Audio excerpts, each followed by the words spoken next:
എൻ്റെ ബസ്സിൻ്റെ കുറുകെ ഒരു ലക്ഷറി കാർ വന്നിട്ട് ഒരു 20 കിലോമീറ്ററോളമെങ്കിലും അവരെന്നെ ബ്ലോക്ക് ചെയ്ത് കൊണ്ടുപോവുകയാണ്.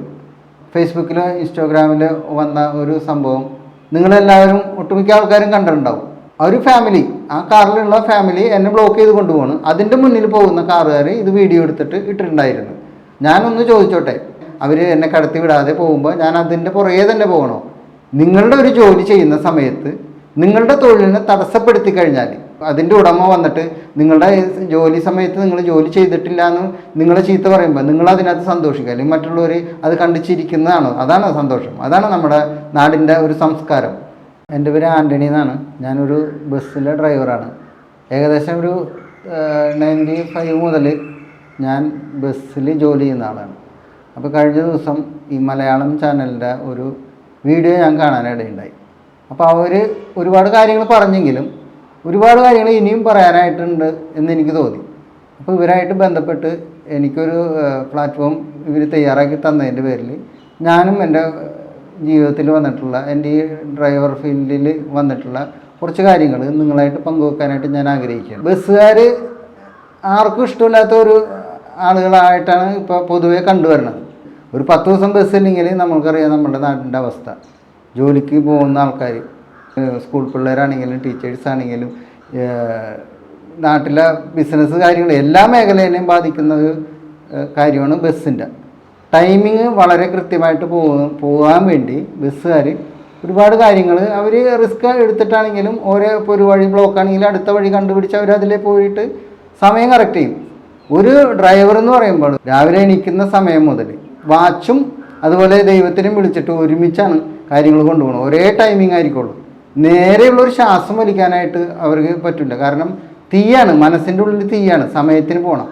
അതുപോലെ തന്നെ മറ്റുള്ളവരുടെ ജീവനും മറ്റുള്ളവരുടെ കറക്റ്റായിട്ടുള്ള അവർക്ക് ജോലി സ്ഥലത്ത് എത്തിക്കാനായിട്ടുള്ള ഒരു കാര്യം കൂടിയായിട്ടാണ് ഒരേ ഡ്രൈവർമാരും ബസ്സിലെ ഒരേ ജോലിക്കാരും ഇപ്പോൾ കണ്ടക്ടറാണെങ്കിലും അവർ അത്രയും സ്പീഡായിട്ട് കാര്യങ്ങൾ ചെയ്താൽ മാത്രമാണ് ഒരു വണ്ടി നേരെ മുന്നോട്ട് പോകാൻ പറ്റുള്ളൂ. രാവിലെ നമുക്കറിയാം നമ്മുടെ വീടുകളിലും അമ്മമാർ പെങ്ങന്മാരൊക്കെ ജോലിക്ക് പോകുന്നുണ്ട്. അവർ വീട്ടിലെ പണികൾ കാര്യങ്ങളൊക്കെ ചെയ്ത് വെച്ചിട്ട് വേണം അവർക്ക് പോകണമെങ്കിൽ. എത്രയോ ചേച്ചിമാർ ഓടി വന്നിട്ട് സമയം അവർക്കില്ല, ഒരു ദിവസത്തെ സമയം അവർക്ക് പോരാ. അവർ ഓടിപ്പടഞ്ഞ് വന്ന് വണ്ടി കയറി ബസ്സിൽ നിന്ന് ഇറങ്ങിയിട്ട് ഓടിപ്പോകാനാണ് നമുക്ക് സങ്കടം വരും. എന്ന പോലെയാണ് നമ്മളും അതും കറക്റ്റായിട്ടാണ് അവരെയും എല്ലാ കാര്യത്തിനും നമ്മളും പൊയ്ക്കൊണ്ടിരിക്കുന്നത്. പക്ഷെ ബസ്സുകാരോട് എല്ലാവർക്കും ദേഷ്യമാണ്, ഇഷ്ടക്കുറവാണ്. പക്ഷെ അവരുടെ ഈ പോക്ക് ശരിയല്ല. അവർ എങ്ങനെ പോയി കഴിഞ്ഞാൽ എങ്ങനെയാണ് എന്നുള്ളതാണ്. ഒരു മനുഷ്യൻ്റെ ജീവൻ പോലും പോട്ടെ, ഒരാൾ വീഴാൻ പോലും ആഗ്രഹിക്കാതെയാണ് നമ്മുടെ ഈ ലോകം മുഴുവൻ. നിങ്ങൾ ആരെ വേണമെങ്കിൽ ഇപ്പോൾ എത്ര കഠിന ഹൃദയനാണെങ്കിലും ഒരാൾ വീഴണമെന്ന് കണ്ടു കഴിഞ്ഞാൽ, ഒരാൾക്ക് അപകടം പറ്റിയെന്ന് കണ്ടു കഴിഞ്ഞാൽ ഓടി വന്ന് അയ്യോ അയാൾ വീണ് അയാൾ പിടിക്കും എന്ന് പറയുന്ന ഒരു കണ്ടീഷനാണ് എല്ലാ മനുഷ്യരും. 2 കാര്യം ഞാൻ നിങ്ങളോട് പറയാം, 2 അനുഭവങ്ങൾ. കഴിഞ്ഞ ദിവസം എനിക്ക് എൻ്റെ ബസ്സിൻ്റെ കുറുകെ ഒരു ലക്ഷറി കാർ വന്നിട്ട് എന്നെ ബ്ലോക്ക് ചെയ്തു വണ്ടി ഓടിച്ചു പോവുകയുണ്ടായി. ആ വണ്ടി ഓടിച്ചു പോകുന്നതിൻ്റെ ഫ്രണ്ടിൽ പോകുന്ന കാറുകാർ, ഒരു സ്ത്രീയുടെ ശബ്ദമാണ് അതിനകത്ത് കേൾക്കുന്നത്. അവരെ ഫേസ്ബുക്കിലോ ഇൻസ്റ്റാഗ്രാമിലോ വന്ന ഒരു സംഭവം നിങ്ങളെല്ലാവരും ഒട്ടുമിക്ക ആൾക്കാരും കണ്ടിട്ടുണ്ടാവും. അതിൽ എന്നെ ഒരു 20 കിലോമീറ്ററോളമെങ്കിലും അവരെന്നെ ബ്ലോക്ക് ചെയ്ത് കൊണ്ടുപോവുകയാണ്. ഒരു ഫാമിലി, ആ കാറിലുള്ള ഫാമിലി എന്നെ ബ്ലോക്ക് ചെയ്ത് കൊണ്ടുപോകണം. അതിൻ്റെ മുന്നിൽ പോകുന്ന കാറുകാർ ഇത് വീഡിയോ എടുത്തിട്ട് ഇട്ടിട്ടുണ്ടായിരുന്നു. അതിനകത്ത് വന്ന കമൻറ്റുകൾ, ഒരു കമൻറ്റ് പോലും എനിക്കോ അല്ലെങ്കിൽ ബസ്സിനോ ബസ്സുകാർക്കോ അനുകൂലിച്ച് ഒരാൾ പോലും അതിനകത്ത് കമൻറ്റ് ചെയ്തിട്ടില്ല. ഞങ്ങൾക്ക് കമൻറ്റ് ചെയ്ത് നമ്മളെ ഉയർത്തണമെന്നൊന്നും ഞാൻ പറയണില്ല. എന്നാലും ഒരാൾ പോലും അതിനെ കമൻറ്റ് ചെയ്തിട്ടില്ല ഈ ബസ്സുകാർക്ക് അനുകൂലമായിട്ട്.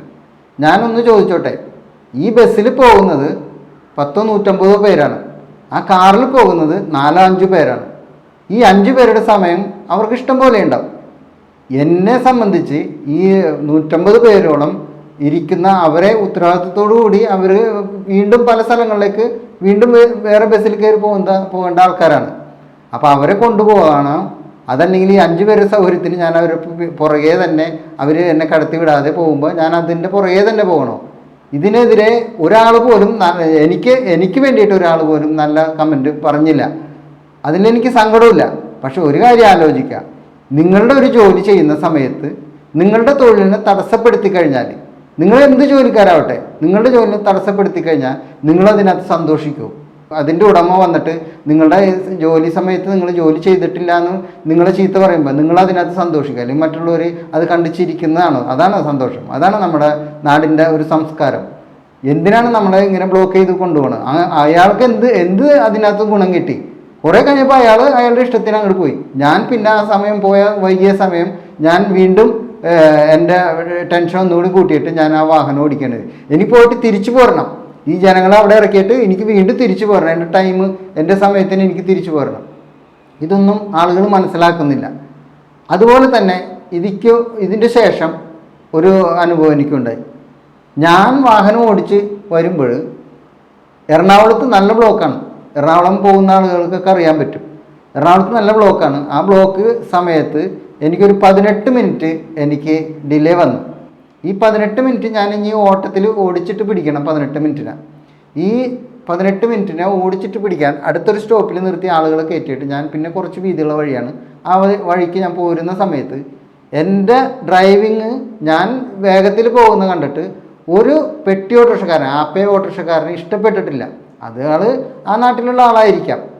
ആ ആൾ ഇഷ്ടപ്പെടാതെ ഞാൻ ഇങ്ങനെ പോകുന്ന സമയത്ത് എൻ്റെ ലെഫ്റ്റ് സൈഡിൽ കൂടി എന്നെ ഓവർടേക്ക് ചെയ്ത് വന്നിട്ട് അയാൾ എൻ്റെ ഫ്രണ്ടിൽ ചവിട്ടി നിർത്തി കഴിഞ്ഞിട്ട് ഞാൻ സ്പീഡിലല്ല പോകുന്നത്. അയാൾ പ്രതീക്ഷിച്ചിട്ടാണ് ചവിട്ടി നിർത്തുന്നത്, ഞാൻ പ്രതീക്ഷിക്കുന്നില്ല. അയാൾ എൻ്റെ മുമ്പിൽ ചവിട്ടി നിർത്തി. ഞാൻ പോയിട്ട് അയാളുടെ വണ്ടിയുമ്പോൾ ബാക്കിൽ പോയിട്ട് ഇടിച്ച്. ആ വീഡിയോയിൽ കാണുമ്പോൾ നിങ്ങൾക്കറിയാൻ പറ്റും. ആ വീഡിയോ ഇതുവരെ പുറത്ത് വന്നിട്ടുണ്ടോ എനിക്കറിയില്ല. ആ വീഡിയോയിൽ കാണാൻ പറ്റും.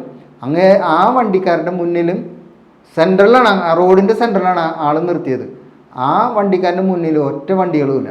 റൈറ്റ് സൈഡിലും ലെഫ്റ്റ് സൈഡിലും വണ്ടികൾക്ക് പോകാനായിട്ടുള്ള സൗകര്യവും സ്ഥലമുണ്ട്. എന്നിട്ട് അന്ന പോലെ മറ്റുള്ളവരെ ഉപദ്രവിക്കുക, ബസ്സുകാരെ ഉപദ്രവിക്കുക എന്നുള്ള ഒറ്റ കണ്ടീഷനിലാണ് നമ്മുടെ ജനങ്ങൾ എല്ലാവരും പോയിക്കൊണ്ടിരിക്കുന്നത്. ഒരു കാര്യം ഞാൻ പറയട്ടെ, ഇന്നിപ്പോൾ കാറിൽ പോകുന്നവരും വലിയ വലിയ ജോലിക്കാരും എല്ലാവരും ചെറുപ്രായം മുതൽ നമ്മൾ ആലോചിക്കും. നമ്മുടെ കേരളം, കൊച്ചു കേരളം ഇപ്പോഴാണ് ഒന്ന് ഡെവലപ്പ് ആയേക്കണത്. ഇപ്പോഴാണ് എല്ലാ സ്കൂൾ ബസ്സുകളും, എല്ലാ സ്കൂളുകൾക്കും ബസ്സുകൾ വന്ന്.